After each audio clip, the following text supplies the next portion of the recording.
하나님의 말씀 다시 로마서 1장 16, 17절을 봉독합니다. 내가 복음을 부끄러워하지 아니하노니 이 복음은 모든 믿는 자에게 구원을 주시는 하나님의 능력이 됨이라. 첫째인은 유대인에게요 또한 헬라인에게로다. 복음에는 하나님의 의가 나타나서 믿음으로 믿음에 이르게 하나니 기록된 바 오직 의인은 믿음으로 말미암아 살리라 함과 같으니라. 아멘. 네, 참으로 쉽고도 어려운 이야기입니다. 믿음, 맡김 참 쉽죠. 맡기면 다 맡으신 분이 알아서 하실 텐데 그렇게 맡기기를 싫어해요. 소위 인간의 자만과 교만 때문입니다.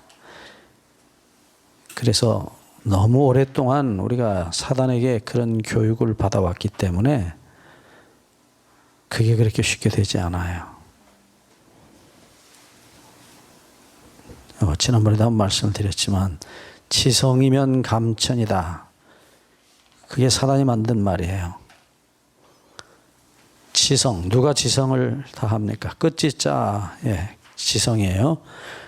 정성을 정말 다 한다. 그걸 지성이라 그러죠. 지성이면, 인간이 지성이면 하늘이 움직인다. 감천, 움직일 감자, 느낄 감자, 하늘 천자. 그래서 여러분들 지성이면 감천이라는 얘기는 마귀가 만든 얘기예요. 성경은 반대로 말합니다. 지성은 하늘이 지성을 다 하셔요. 하나님이 모든 걸 다 하셨어요. 당신의 아들까지 십자가에 내주십니다. 그보다 더한 정성이 어디 있겠어요? 네. 하늘이 지성을 다하면 최선을 다해서 아들까지 제물로 우리에게 바치시면 그때 조금 우리가 움직여요. 소위 감천이 아니고 감인입니다. 그게 성경의 이야기예요. 그런데 맡기는 게 그렇게도 어려워요. 그런데 그것같이 쉬운 게 없어요. 맡기시고 나면 아무 걱정이 없어요. 이제 맡으신 분 책임이니까요. 그렇게 맡기기 어려워요. 그래서 이 믿음으로 말하면 제가 늘 공부할 때 생각이 나지만 세상에 이렇게 쉬운 진리를 왜 그렇게 사람들이 죄송합니다. 여러분한테 드리는 말씀 아니에요. 왜 그렇게 이해를 못 하실까? 왜 그렇게 받아들이시질 못하실까? 그래서 거듭 말씀드리지만 우리가 하는 것은 교육이 아니고 훈련입니다. 훈련은 반복이에요. 네. 자, 이제 우리 오늘 저녁에는 말씀드렸던 예수님의 믿음, 예수님의 믿음. 네, 말씀드렸듯이 이 예수님의 믿음이라는 말 속에는 적어도 세 가지 뜻이 있다고 말씀을 드렸어요. 그래서 첫째는 예수님 자신이 믿음이시다. 자, 믿음이란 말 히브리 말로 에무나라고 말씀드렸고 뜻이 뭐라고 그랬어요? 불변이라고 말씀드렸죠. 불변.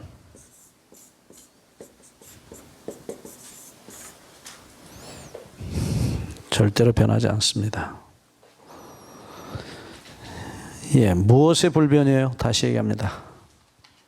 사랑의 불변이에요. 네. 사랑의 불변. 그래서 이 예수님의 불변은 히브리서 13장 8절에 다시 말씀드립니다. 예수 그리스도는 어제나 오늘이나 영원토록 동일하십니다. 하나님의 믿음, 하나님의 믿부심과 더불어서 예수 그리스도 자신의 믿부심이 우리의 구원의 근거예요. 그래서 이 믿음이라는 말을 분명히 예수님 자신을 가리키는 말로 성경은 그렇게 사용하고 있습니다. 우리 이제 지난번에 공부하신 분들하고는 여러 번 얘기했습니다. 이 소위 명제적 어떤 단어를 놓고 그 단어에 대한 설명을 하는 소위 명제적 신학에서 우리는 존재적 신학을 바꿔야 된다고 제가 여러 번 말씀드렸어요. 예수님이 뭐라고 그러셔요? 가장 쉬운 얘기. 나는 부활이요 생명이니. 부활이 사람이 다시 사는 게 부활인데 예수님은 자기를 부활이요 그러셔요. 생명이라 그러셔요. 나는 처음이요 나중이요. 시작이요 끝이요. 우리 종말에 대해서 배울 때 그 자세히 배웠어요. 왜 예수님이 시작이고 왜 예수님이 끝인가? 그러니까 이 헬라적 신학이 명제적 신학을 만들어 놨어요. 인간의 지혜로 하나님을 설명하는 거예요. 하나님이 어떤 분이다. 소위 이제 소피아라고 하는 헬라 사람들이 그렇게 좋아하는 인간의 지혜를 가지고 계속 하나님에 대한 나름대로의 생각을 정리해 간 것이에요. 그래서 참 많이 유감스럽습니다. 현재 이 신학의 방향도 거의 그쪽이에요. 명제적 신학. 그러니까 하나님의 존재를 실제로 경험하는 신학은 점점 사라져 없어지고 가고 있어요. 슐라이어마하라는 신학자가 있어요. 이분이 이제 그것 때문에 이제 어떻게 보면 좀 반항적인 신학을 만들어냈어요. 저희 경험 신학. 하나님의 존재를 느껴야 된다. 그것도 얘기를 자세히 들이다 보니까 자기 개인의 어떤 그 영적인 경험을 중시하는 쪽으로 갔어요. 이 말씀 속에 계신 하나님을 만나는 게 아니라 말씀을 물론 기초로 하지만 자기 경험의 신학, 소위 실존주의적 신학으로 갔어요. 참 안타깝죠. 그런 것들은. 여러분들이 그런 신학에 대해서 아실 필요는 없고 어쨌든 아쉬워서 제가 드리는 말씀이에요. 20세기의 아주 위대한 신학자 중에 또 한 사람이 칼 발트라는 사람이 있어요. 칼 발트는 하나님의 말씀이 예수님 존재 자체다. 그런데 이분의 또 하나의 약점이라고 하면은 그 말씀이 들어있는 하나님의 이 말씀, 문자적 말씀을 상당히 무시한 것도 아니고 경시한 것도 아닌데 약화시켰다고 해야 될까요? 여러분들에게 그런 얘기 자세히 드려도 여러분들에게 좀 도움이 안 될 것 같아서 말씀을 안 드립니다만 어쨌든 그래서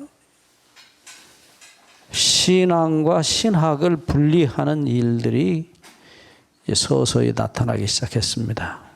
특별히 은사주의 중심의 교회들, 성령 얘기하시는 분들, 치유의 은사, 방언의 은사, 병고침의 은사, 등등 있잖아요. 그런 은사 중심의 교회들이 현재 교회들을 거의 지배하고 있다고 봐도 과언이 아니에요. 그래서 제가 어려서 교회 다닐 때만 해도요, 저는 기독교 장로교 출신입니다만 예배 참 경건하게 드렸어요. 말씀 중심이었어요. 근데 점점 부흥회 많이 하시더니 부흥회 안 하면 사람들이 잘 안 모이거든요. 병이 나야 사람들이 교회로 와요. 기적이 일어나야 돼요. 자꾸 은사 중심으로 가더니 교회가 이상하게 변해버렸어요. 안타까워서 드리는 말씀이에요. 바울이 고린도전서 1장에서 지난번에 한번 살펴봤죠? 네. 유대인은 뭘 구한다고요? 표적을 구해요. 기적. 예. 헬라인은요? 지혜를 구해요. 네, 맞습니다. 그래서 이론적으로 뭘 자꾸 따지고 나름 자기들의 생각과 사상을 가지고 뭘 정리하고 종합하고 분석하고 하는 거 열심히 해요. 그래서 자기 논리에 맞아야 그 다음에 그걸 맞다 그래요. 그래서 그게 이제 헬라어로는 그게 소위 지혜와 좋아한다는 말이 합쳐져서 소피아라는 지혜하고 필로스라는 좋아한다는 말하고 합쳐서 그 영어의 필라소피라는 단어로 변해요. 그게 소위 우리가 그걸 철학이라고 하는데 철학적 종교 아주 좋아합니다. 사람들이. 특별히 이성적이신 분들. 네, 뭐 꼭 그런 건 아니지만 반면에 감성적이신 분들은 은사 중심 신학 좋아해요. 예, 방언하고 성령 뭐 내리고 심지어는 뭐 성령이 내린다 소리까지 합니다.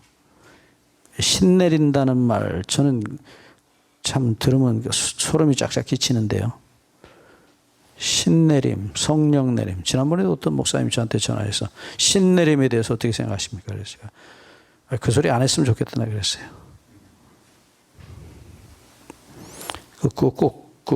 귀신들 신 받을 때 신 내린다 그러거든요. 근데 용어 자체가 참 대단히 안 섬뜩한 소리입니다. 어쨌든 뭐 성령이 임하신다는 얘기겠죠. 하지만 그런 은사 중심 교회가 또 모습을 바꿉니다. 특별히 우리 한국 교회 그래요. 자, 제가 이런 얘기를 길게 하는 이유가 있어요. 바울이 전했던 복음은 뭡니까? 바울이 했던 말씀 그대로 전해보면 고린도전서 1장 22절 23절에 이렇게 바울이 말합니다. 유대인은 무엇을 구하고? 표적을 구하고. 이방인은요? 지혜를 구하나. 그 다음 바울이 말하기를 뭐라고 말합니까? 마지막으로. 우리는 십자가에 못 박히신 그리스도를 전하니 유대인에게는 거리끼는 것이요 이방인에게는 미련한 것이에요. 세상에 미련한 것이 왜 죽습니까? 네? 거리끼는 것이에요. 십자가 아주 크고 병 고치시던 예수님이 순식간에 못 박혀 죽어요. 그리고 나를 믿어라. 너희들 죄 다 용서받아라. 썩는 양식을 위해서 일하지 말고 썩지 않는 양식을 위해서 일하라. 그러니까 말 그대로 거리끼는 거예요. 아니 지금 밥이 필요한데 뭔 보이지도 않는 썩는 양식을 위해서 일하라. 이해 안 되는 거예요. 그래서 이제 저는 평생 목사님한테 고린도전서 2장 2절 배웠어요. 바울이 내가 그리스도와 그의 십자가에 못 박히신 것에 대해서는 알지 않기로 작정했다. 그래서 저는 평생 그리스도와 그의 십자가에 못 박히신 것에 제 생각이 꽂혀 있어요. 지금도 똑같아요. 죽을 때까지 그럴 겁니다. 어떤 성경을 봐도 그래요. 저는 뭐 이번에 연수 계속 받으신 분들에게는 내가 수없이 얘기했지만 예수님이 어디 계시느냐? 예수님이 무슨 말씀하셨느냐? 예수님이 무슨 생각을 가지고 계셨느냐? 성경 전체에 다 있어요.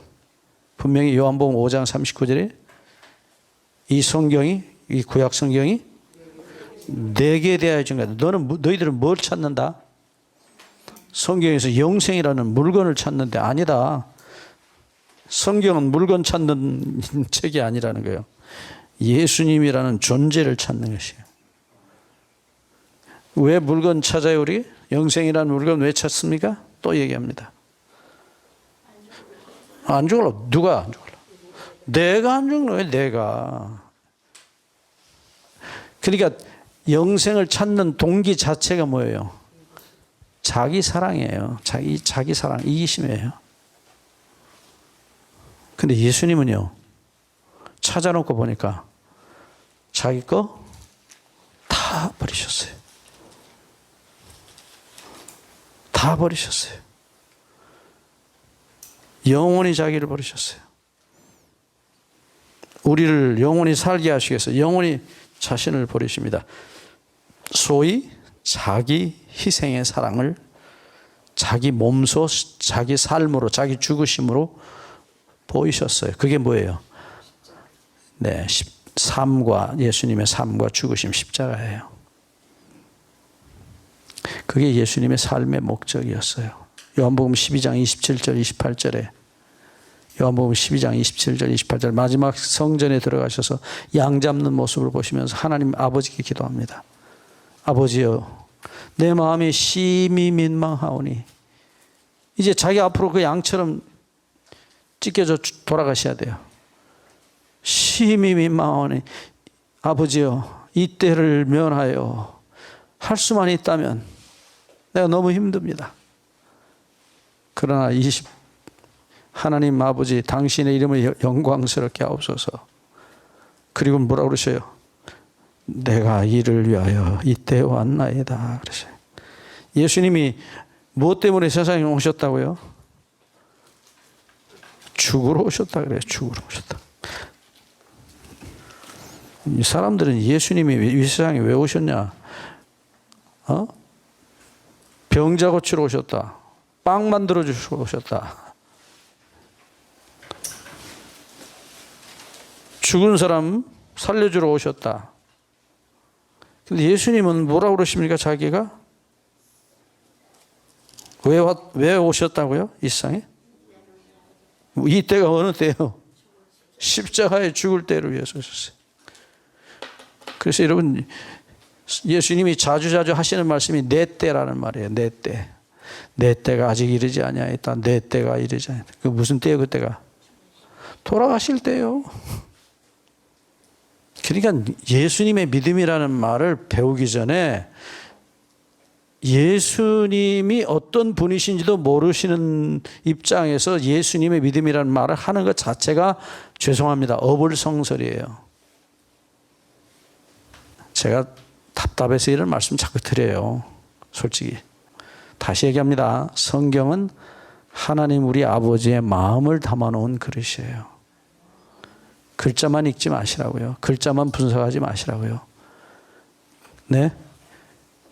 그 속에 담아놓으신 우리 아버지의 마음을 좀 만져보시기를 바라요. 성령의 역사가 아니면 절대로 이거 못 느낍니다.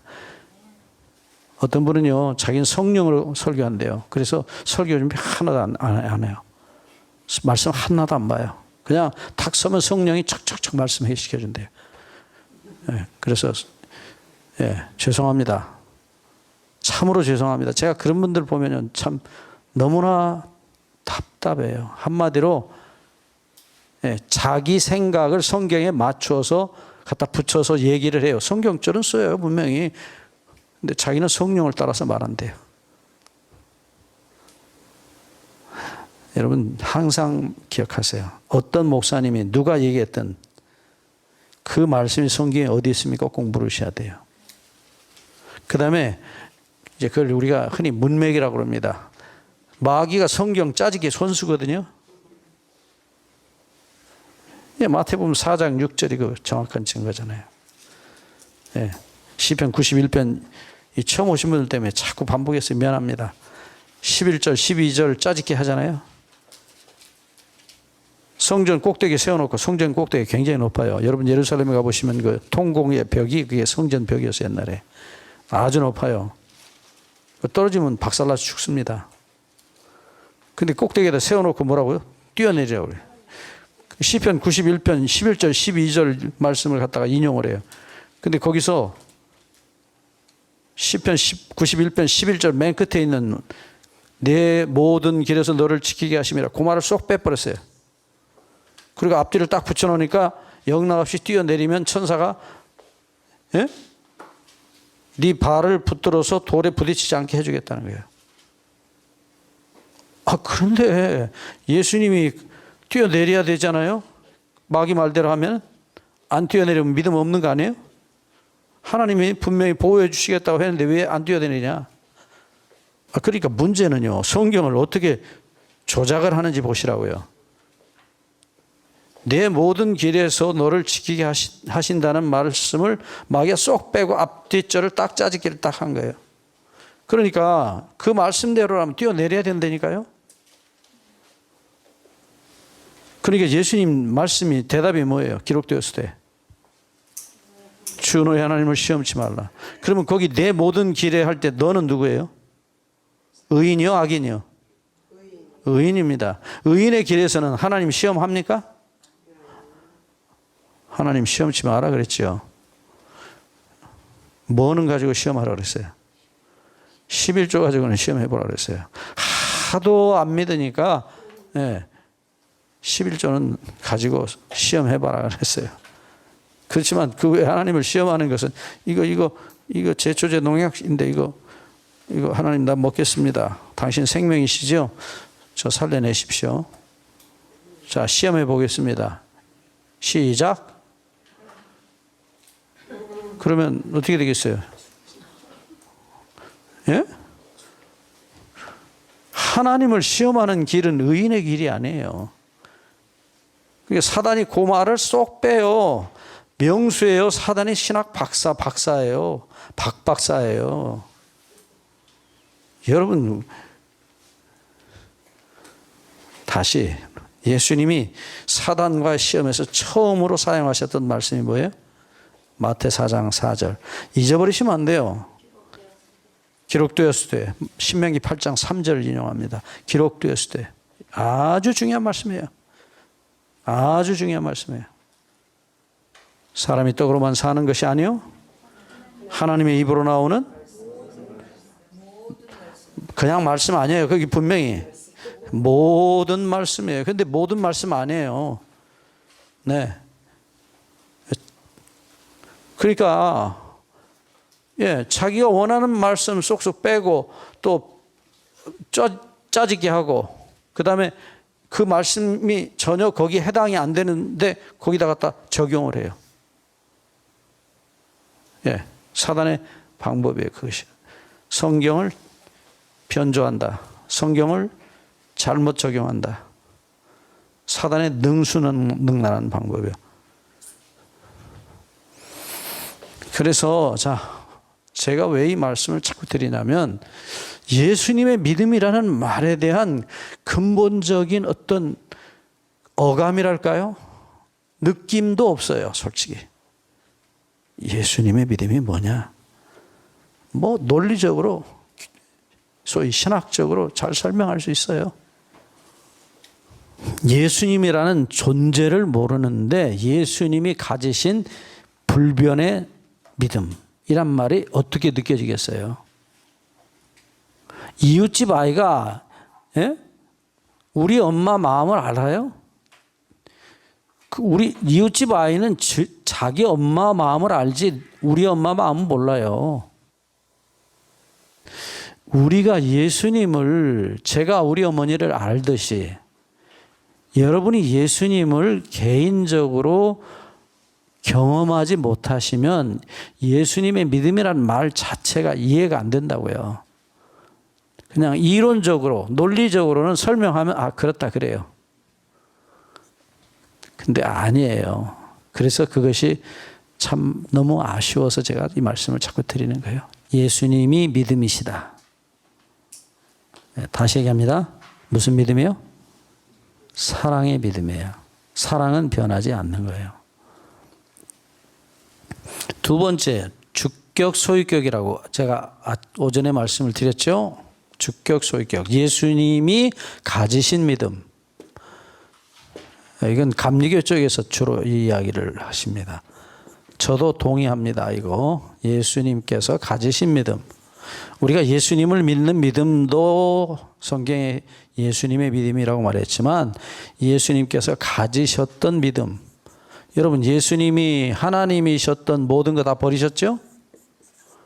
빌립보 2장 5절로 9절에 그가 다 비우시고 말 그대로 비웠어요. 예? 하나님 되심을 다 버렸어요. 그리고 성령께 자기를 맡겨서 뭐가 되셨어요? 사람이 되셨어요.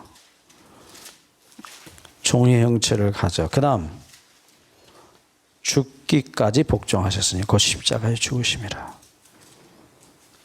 그러니까 예수님은 완전한 하나님이시지만 동시에 완전한 사람이에요. 뭐 사람 가죽 이렇게 대충 뒤집어 쓰고 그게 아니에요. 그것을 바울이 경건의 신비라고 그랬어요. 성육신의 신비입니다.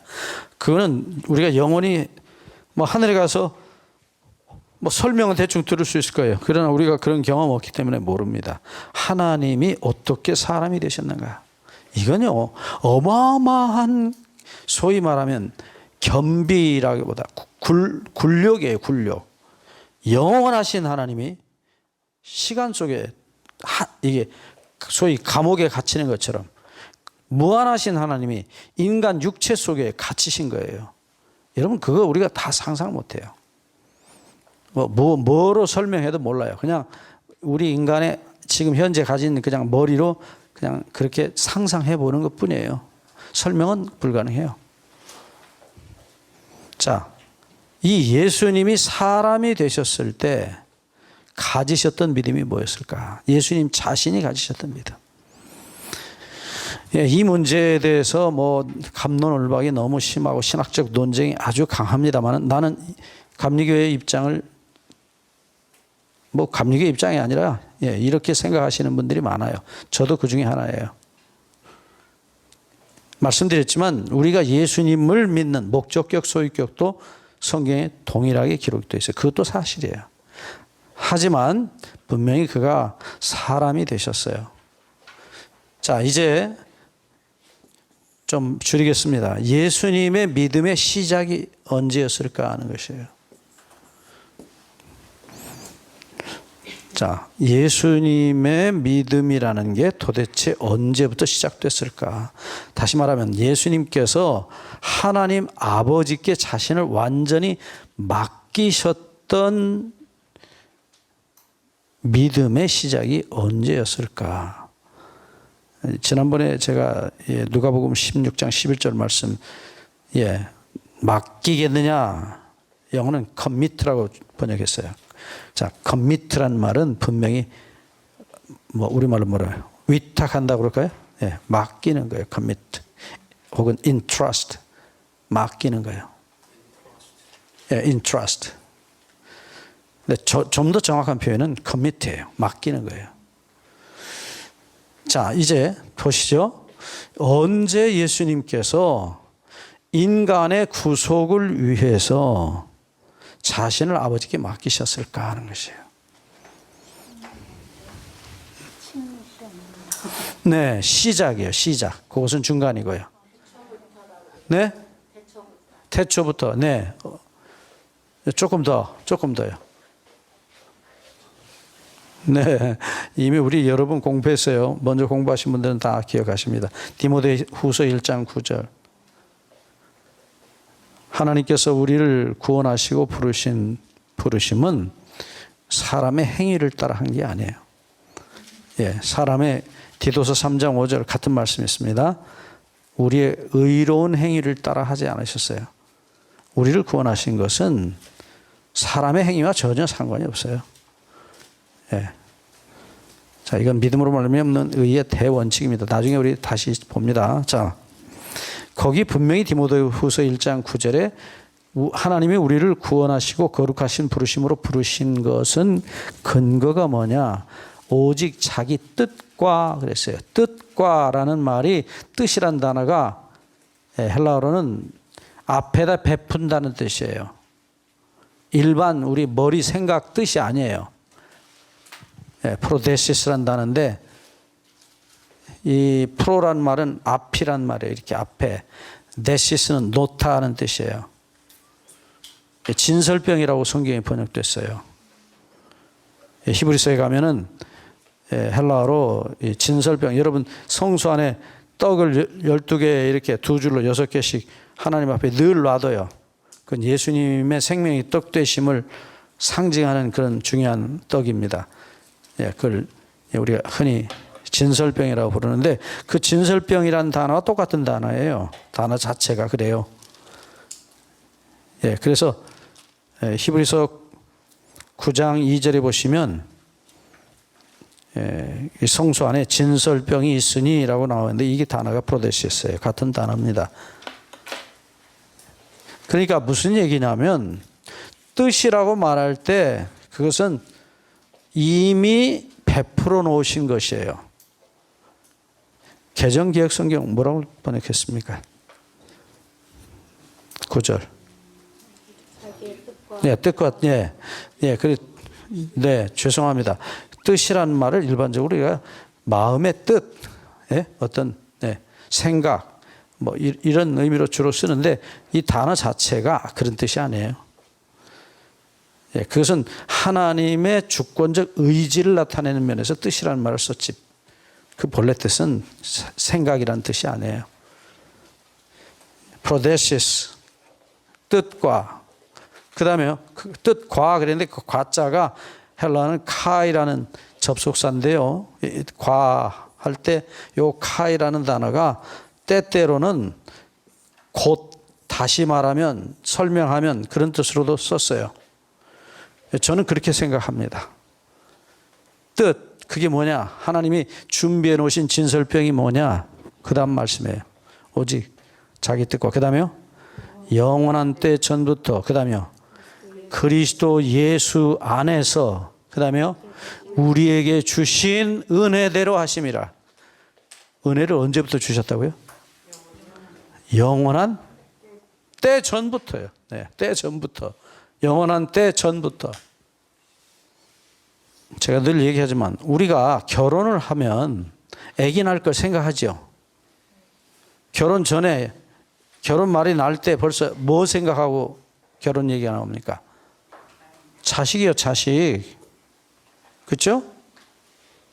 그래서 어떤 부모들은 아기가 생기기도 전에 아들을 맺 낳고 딸을 맺 낳고 그 다음에 이름까지 지어놔요. 큰 놈은 이름을 뭐로 하고 딸이 나오면 이름을 뭐로 하고.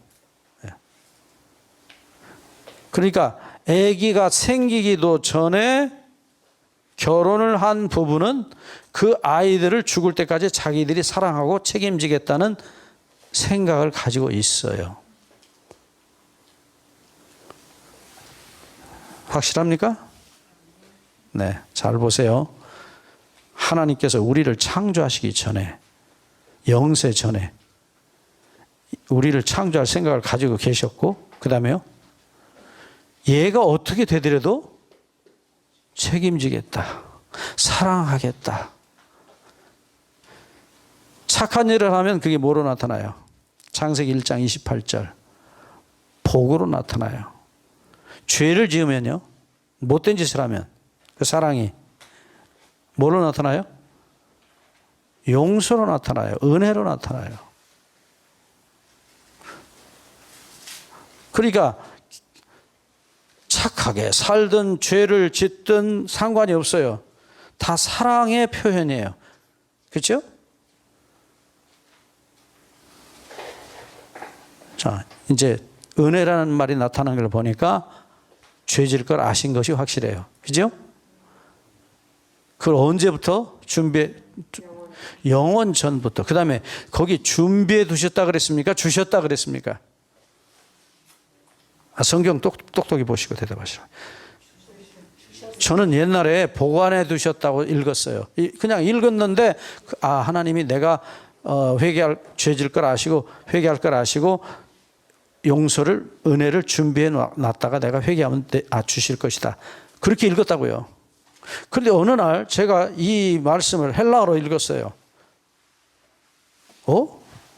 주셨다고? 아니, 내가 태어나기도 전에, 죄짓기도 전에 회개도 안 했는데 용서를 이미 주셨다는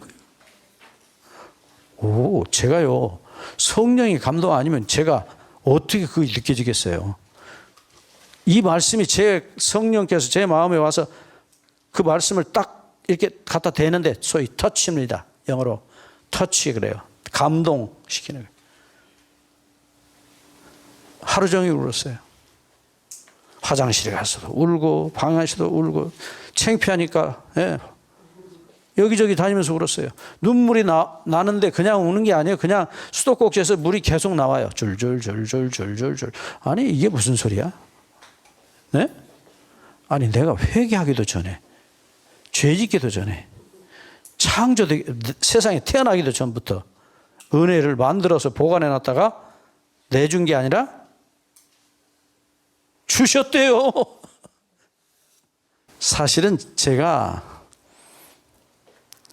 이 말씀 때문에 믿음으로 말미암는 의를 사실은 경험하게 됐어요. 인간의 믿음이 사람을 구원하는 게 아니에요. 여러분들, 예수님이 아침에도 우리 공부했지만 12의 혈루증 앓던 여인 보고 뭐라고 말씀하셔요? 고쳐주시면서. 내 믿음이? 내 믿음이 구원했습니까? 예수님이 구원하셨습니까? 근데 말씀을 뭐라고 하셔요? 내 믿음이 너를 구원했습니다. 그럼 우리가 구원받는데 근거가 뭐예요? 우리 믿음이죠. 하나님의 은혜가 아니죠. 누가 구원했다 너를? 내가 구원한 게 아니라 네 믿음이 너를 구원했다 그래. 이해 안 돼요, 솔직히. 그렇죠? 여러분 이해되세요? 이 말씀이요, 이 디모데후서 1장 9절이 성령으로 말미암아 제 마음에 느껴지기 시작할 때 그 말씀이 이해되더라고요. 네. 자, 요한계시록 3장 20절에 뭐라고 그래요? 내가 문 밖에 서서 두드리노니 누구든지 문을 열면 내가 그 속에 들어가겠다. 그러니까 누가 지금 와서 먼저 서 계시는 거예요? 누가 문을 두드리고 있어요? 그렇죠? 그러니까 문만 열면 이미 주어진 은혜가 들어가는 거예요. 그러니까 그 말이 무슨 말인지 한 거예요. 제가 여러분, 그 말이요, 사무엘하 12장 13절 똑같이 나와 있어요. 다윗이 그 못된 짓을 했죠? 예? 남의 아내, 자기 부하 장군, 그 미스 예루살렘 출신 바세바 잡아다가 지 멋대로 못된 짓 하고 남편은 전쟁터에 보내 죽이고, 예? 그리고 잘 죽었다. 끝났네. 데려다 애기 낳고 재밌게 잘 살고 있어요. 근데 나단이, 하나님께서 나단을 보내셔서 네가 바로 그 못된 인간이다. 천천히 보면서 나단이 다윗을 보고 당신이 바로 그 인간입니다. 내 이놈 어디 감히 이놈, 목이 달아날 텐데 역시 다윗이에요. 사울은요, 자기 죄 인정하지 않았어요. 이 양 소소리가 뭡니까? 우리 하나님께 제사 드리려고 그래. 남기던 겁니다. 그러니까 사무엘이 뭐라고 그랬어요? 순종이 제사보다 낫다. 자기 죄를 인정하지 않았기 때문에 사울은 버림을 받았어요. 근데 다윗이 뭐라고 해요? 기가 막힌 소리를 듣고 있어요, 지금. 여러분, 사무엘하 12장 1절로 11절까지 한번 읽어보세요. 여기 기막힌 얘기입니다, 이 이야기가. 네. 근데요, 그 이야기를 하자마자 다윗이 뭐라고요? 사무엘하 12장 13절. 즉시 무릎을 꿇는 거예요. 내가 여호와께 죄를 범하였습니다. 그러니까 대답이 바로 나와요. 바로 뭐라고? 그러니까 그 다음 뭐라고 대답했어요? 다윗. 여호와께서 예. 그래서 저도 지난번에도 얘기했지만 우리 집사람 맨날 이런 소리 하면 성경 원문 찾아보라고 그래요. 그 찾아봐요. 제가 일부러 찾아봐요. 제가 혹시 말씀 잘못할까 봐 번역하신 분이 강조하느라고 거기다 도자 붙였나? 아니요. 정확하게 있어요. 뭔 말인지 아시겠어요? 내가 문 밖에 서서 네 문을 두드리고 있다. 에? 언제부터? 이 말씀대로 디모데후서 1장 9절을 보니까 언제부터? 영원 전부터. 네가 태어나기 전부터 내가 너 어떻게 될 걸 알고 너 지금 앞에 와서 용서라는 물건을 들고 기다리고 있다. 문을 두드리고 있어요. 문만 열면 즉시 들어가는 거예요. 하나님의 은혜는 주시는 하나님의 입장에서 보면 절대 조건이 없어요. 무조건입니다. 자식을 용서할 때 조건을 가지고 용서합니까? 저 새끼가 반성을 하면 용서해주고 반성 안 하면 용서 안 해준다. 그건 아저씨가 하는 일이지 아빠는 그렇게 못해요. 언제부터요? 나기 전부터요. 언제까지요? 하나님께서 우리를 용서하셨는데 그 용서를 하신 게 아니고 용서하신 정도가 아니고 주셨어요. 여기 제가 이게 헬라 말로는 디돔이라는 동사인데요. 이게요 확실히 주셨다는 동사예요. 예, 디돔이 우리가 일반적으로 그냥 영어로 준다, give란 말로 번역해요. 주셨어요. 이미 주셨어요. 영원 전부터 주셨어요. 기가 막힌 거예요. 어떻게 이런 일이 있을 수가 있어요? 그러니까 제가 창피해서 사무실에서 울다가 눈물이 그치질 않아요. 무슨 꼭 열어놓은 수도꼭지 같이 물이 계속 나와요. 그래서 화장실에 가서 한참 있다가 또 나와서 사무실 직원들이 볼까 봐 기가 차는 거예요. 아니 이럴 수가. 자 이제 다시 얘기합니다. 거기 영원 전에 누가 계셨어요? 여기 보세요. 영원 전부터 그 다음에 누구 안에서? 그리스도 예수 안에서. 예수는 하나님 이름이요, 사람 이름이요. 예수가 하나님 이름은 아니죠. 하나님이셨지만 사람이 되신 사람 이름이라고요. 맞죠? 네, 성육신 하신 이름이에요. 이름을 예수라 하라. 이는 저가 자기 백성을 저희 죄에서 구원할 자이십니다. 누구 보고요? 사람 된 예수님 보고요. 천사 가브리엘이 마리아 보고 한 말이에요. 아기를 낳을 텐데 이름을 예수라 하라. 그러니까 예수란 이름은 언제부터 시작된 이름이에요? 사람 되셨을 때, 잉태되었을 때 예수라 하라. 사람 예수요. 근데 거기 예수가 나와 있어요. 저는 성경을 그냥 안 보는 사람이에요. 예, 고지식 해가지고요. 예, 고지식 해요. 제가 죄송합니다. 이게 제가 홍가인데요. 우리 할아버지가 그렇게 고지식 했어요. 보통 고지식 하는 거예요. 그러니까 이 물건을 100원 주고 사다가 어떻게 200원을 주고 파냐 이거예요. 100원을 주고 샀으면 100원을 주고 팔아야지. 아니 세계 공통어요. 3대 거짓말이 뭔지 아시죠? 장사꾼이 미치고 판다. 처녀가 시집 안 간다. 노인네가 죽고 싶다. 3대 거짓말이 세계 다 어디나 가나 그 거짓말은 다 통용돼요. 그러니까 제가 그 할아버지 아들인데요. 예수라니. 그때 예수가 없었는데 뭔 예수? 그때 예수님이 없었어요. 영원 전에 무슨 예수님이 있어요.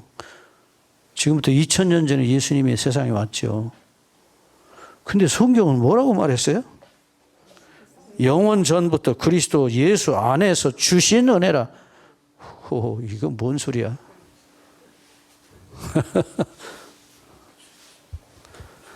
하나님 말씀 진리입니까? 아멘, 진리예요. 그래서 더 울었어요, 제가.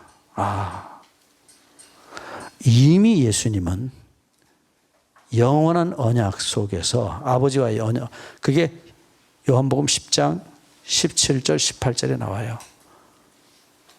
요한복음 10장 17절에 보시면 아버지께서 나를 사랑하시는 이유가 있다. 왜 나를 사랑하느냐? 내가 목숨을 버리기 때문에 나를 사랑하신다. 그리고 18절에는 뭐라고 말씀하셨냐면 이렇게 말씀하셔요. 내가 죽든지 안 죽든지 선택할 선택권을 아버지가 나한테 주셨다는 거예요. 내가 스스로 버린다. 아버지가 시켜서 버리는 게 아니라 시키긴 했는데 버리는 건 내가 알아서 버린다 이거예요. 근데 그것은 선택권은 아버지께서 내게 주신 계명이다. 여기 우리 말은 계명이라고 했는데 그게 계명은 아니에요. 그냥 그저 뭐 명령이라고 할까요? 뭐 권고라 할까요? 그런 표현이에요.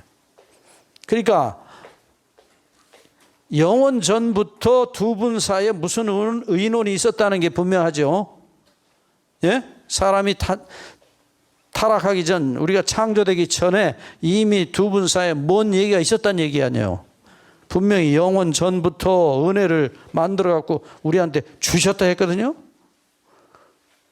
그러니까 영원 전에 예수님은 이미 뭐가 되어 계신 거예요? 어린 양 예수가 되어 있는 거예요. 사람 인자 예수가 되어 있어요. 죽기 위해서 이 땅에 오신 양반이에요. 그러니까 정확하게 표현하면 예수 그리스도는 영원 전부터 죽임을 당한 어린 양이에요. 창세로부터 죽임을 당한 어린 양이 아니에요. 그 이야기를 바울이 바울 편지서에서 많이 얘기했어요. 에베소서도 얘기하고 골로새서도 얘기하고. 그게 영원 전부터 숨겨져 왔던 비밀이었다는 거예요.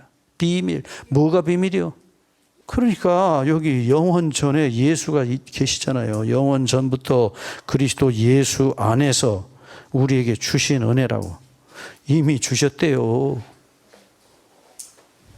자, 여러분, 하나님께서 사람을 만드시기 전에 뭐부터 만들어 놨어요? 숨 쉴 공기부터 만들어 놨죠. 마실 물부터 만들어 놓으셨죠.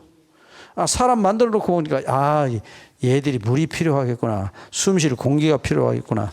그렇게 안 하셨거든요. 다 숨 쉴 거, 마실 거, 먹을 거 다 만들어 놓고 사람 만들어요. 예?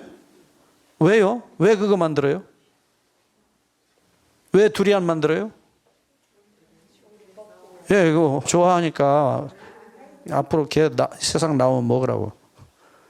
예? 여러분, 자, 무슨 얘기인지 이해되시죠? 예수님의 믿음, 예수님이 아버지께로부터 받은 부탁, 당신들끼리 의논하신 의논이 있었어요. 그걸 스가랴 6장 13절에 보시면 스가랴 6장 13절에 그걸 평화의 의논이라고 말했어요. 평화라는 말은 뭐라고 그래요? 샬롬이에요. 샬롬은요, 빚 갚다는 샬람이라는 동사에서 나온 명사예요. 그러니까 샬롬은, 평화는 뭐예요? 빚 갚는다는 말이에요. 빚 갚는 의논이 있었어요. 아버지와 아들 사이에 일어난 의논이에요. 평화의 의논. 근데 문제는요, 아버지가 아들에게 문제 해결하기 위해서 토의를 시작했는데 누군가 우리 둘 중에 하나는 자식들의 죄를 지고 죽어야 된다. 나머지 한 분은요, 그 양반을 죽여야 돼요. 왜요? 하나님은 심판장이시니까. 당신이 이 문제를 해결해야 돼요. 그러니까 누구 한 분은 돌아가시고 심판받고 죄짐지고 돌아가시고, 한 분은 그 사랑하는 그분을, 다른 한 분을 죽이셔야 되고. 그 결정이 어떻게 났냐? 아들이 짐을 지고 아버지는 죽이시는 역할로 그렇게 결정이 났어요. 그래서 너무 고마워서 그래서 아버지가 나를 사랑하시는 것은 내가 목숨을 버리기 때문이라 라고 말씀하셔요. 자, 이제 돌아갑니다. 예수 그리스도의 믿음, 맡김의 시작이 언제냐? 영원 전이에요. 그 결정이, 그 의논이 있지 않았더라면 우리는 영원히 희망 없는 존재들이에요. 두 번째입니다.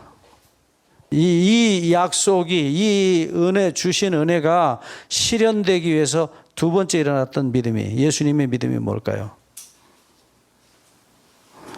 마태복음 1장 18절, 20절에 예수님이 성령으로 나셨다 그랬어요. 무엇으로 나셨다고요? 성령으로. 헬라어는 에크라는 전치사를 썼어요. 그게 뭐냐면 안에서 밖으로 나온다는 말이에요. out of예요. 그러니까 성령에게 자신을 하나님 되심을 다 비우시고 나를 사람으로 만들어 주십시오 하고 맡긴 거예요. 그러니까 성령께서 두 번째 하나님이셨던 하나님을 사람으로 만드셔요. 성령으로 나셨다. 세 번째, 예수님이 이 땅에 오셔서 요한복음 5장 30절에 그의 삶입니다. 예수 그리스도의 삶 자체가 뭐라고 말씀하셨어요? 요한복음 5장 30절. 내가 아무것도 스스로 할 수 없다 그래. 그러면 도대체 예수님은 어떻게 사셨대요? 요한복음 14장 10절 또 줄입니다. 요한복음 14장 10절. 제자들이 예수님 보고 뭐라고 그러셔요? 아버지를 보여달라고 그래요. 아버지. 그러니까 예수님이 뭐라고 그래요? 내가 너희하고 오랫동안 이렇게 같이 있었는데 나를 모르느냐? 그 말은 뭐냐면 아버지를 모르냐 이 말이에요. 그리고 결론이 뭐예요? 내가 아버지라고. 그런데 어떻게 아버지예요? 14장 10절에 뭐라고 그러셨어요? 아버지께서 내 안에 계셔서 자기 일을 하심이라 그랬어요.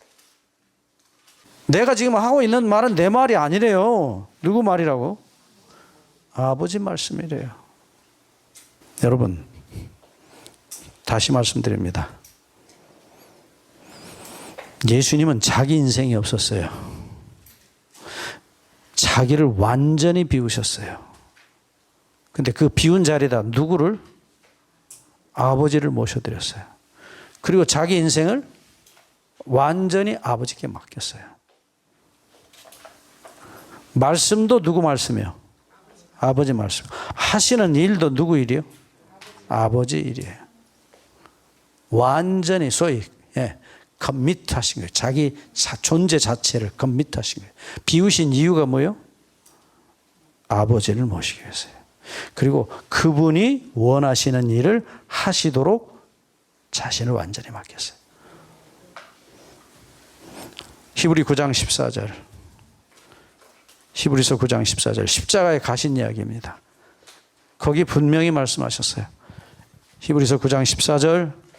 영원하신 성령으로 말미암아. 누구로 말미암아? 영원하신 성령으로 말미암아. 그 다음에 흠없는 자기를 하나님께 드리신 그리스도의 피가. 그러니까 앞에는 성령 나오고 그 다음에 하나님 나오고 그 다음에 그리스도 나오고. 그러니까 십자가에 예수님의 죽으심은 삼위일체적 사건이에요. 세 분이 하신 일이에요. 그러니까 예수님은요, 자기를 제물로 완전히 아버지께 맡기셨죠? 그러니까 누가 데리고 가셔요? 예수님을? 성령이 데리고 가셔서 아버지께 제물로 바치셔요. 예? 이 커미트가 아니에요. 이건 정말 서렌더예요. 완전히 굴복한 것이. 그 다음에 커미트 하셨어요. 알아서 하십시오. 자, 이제 마지막입니다.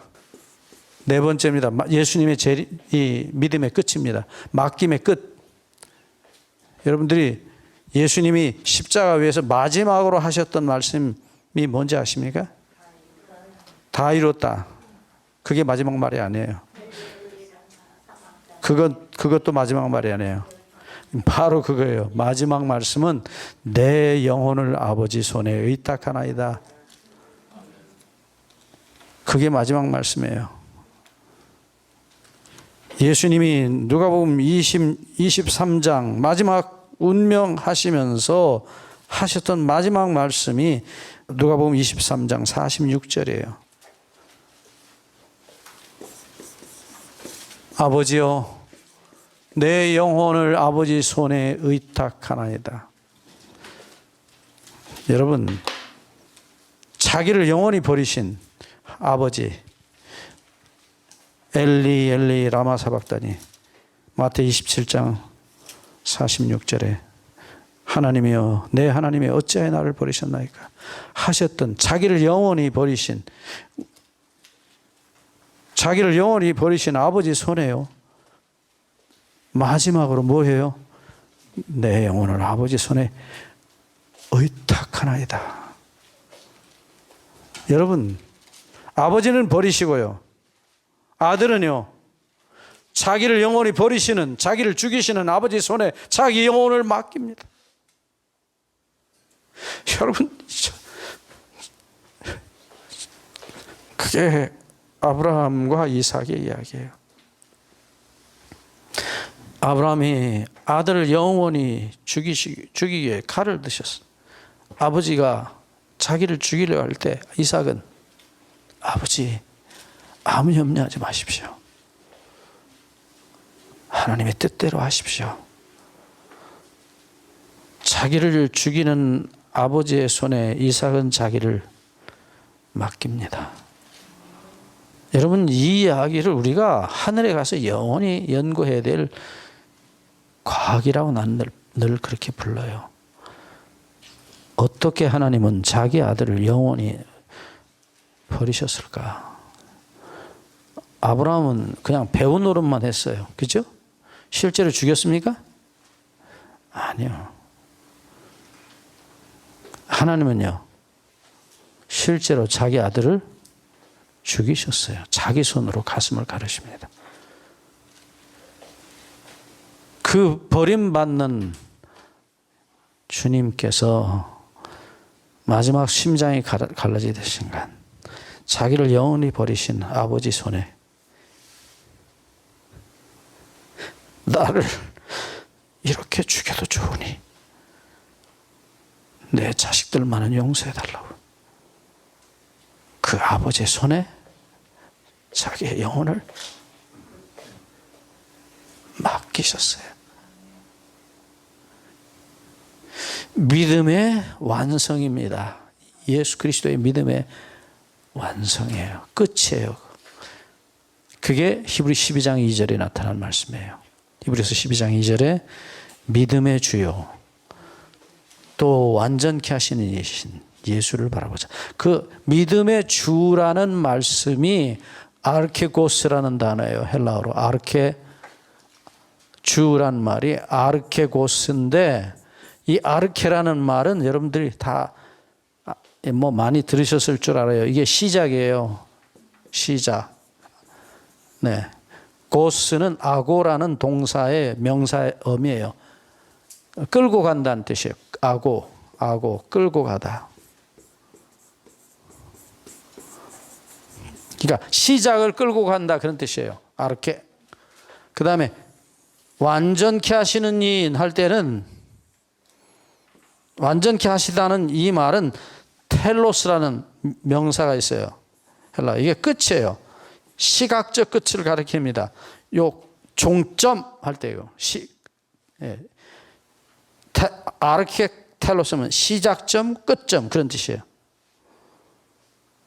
그러니까 여기 믿음을 시작해서 끌고 가셔가지고 텔로스 끝내시는 분, 완전케 하시는 분. 헬라어로는 텔레오테스란 말인데 완성시키다는 텔레오오라는 단어의 명사예요. 시작을 끌고 가셔서 결승선을 통과하게 하신 자. 그분이 예수님이라고 분명히 하셨죠. 우리 믿음뿐만 아니라 본인 자신이 그렇게 사셨다고요. 그렇게 사셨고 그렇게 끝내셨어요. 아버지요, 내 영혼을 아버지 손에 딱 그만.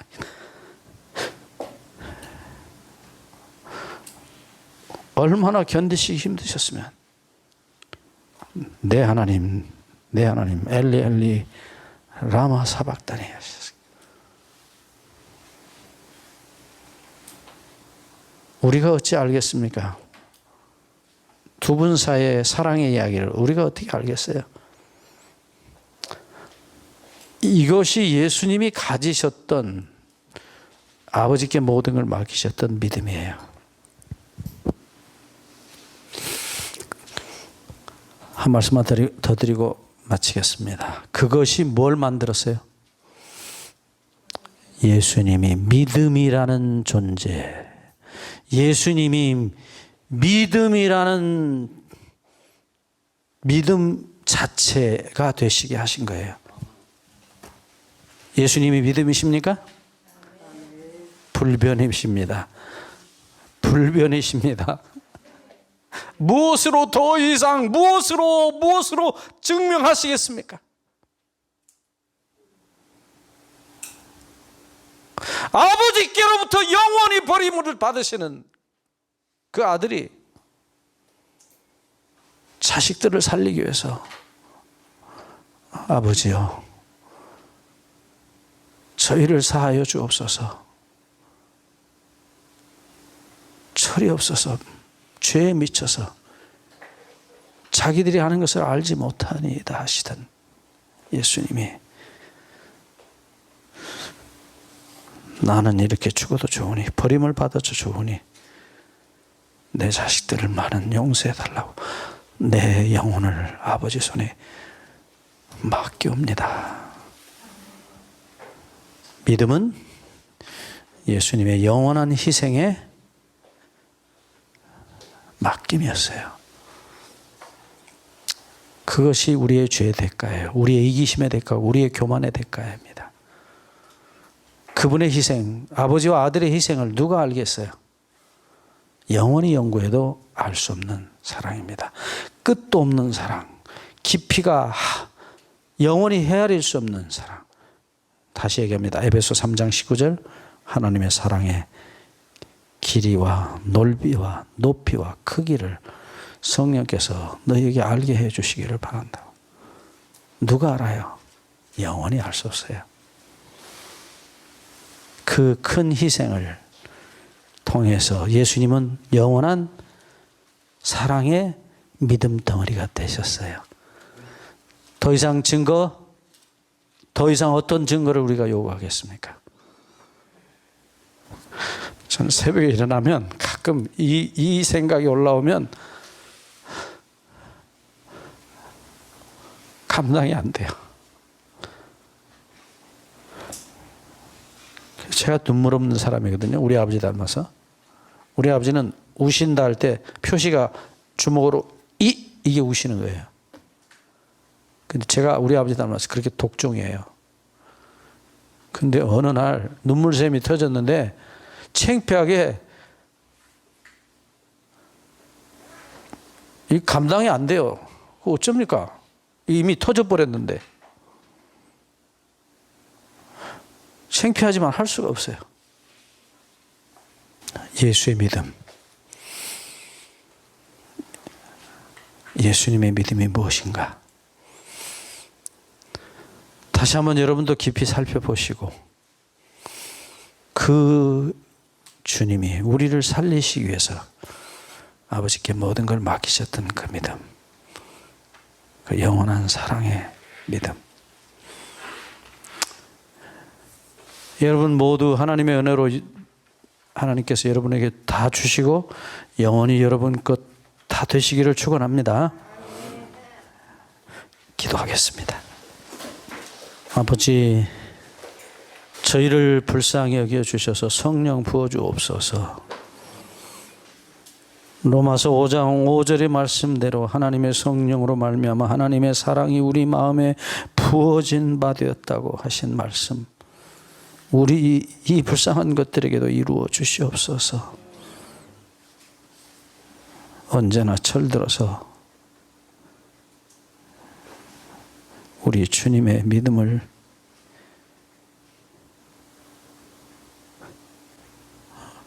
우리 같은 것들을 살리시려고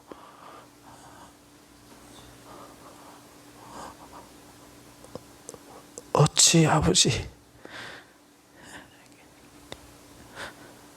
자신을 영원히 버리시는 아버지께 자신을 우리를 살리시려고 맡기고 가셨나이까. 감히 비오니 다시 한번 비오니 주의 영 한없이 부어 주셔서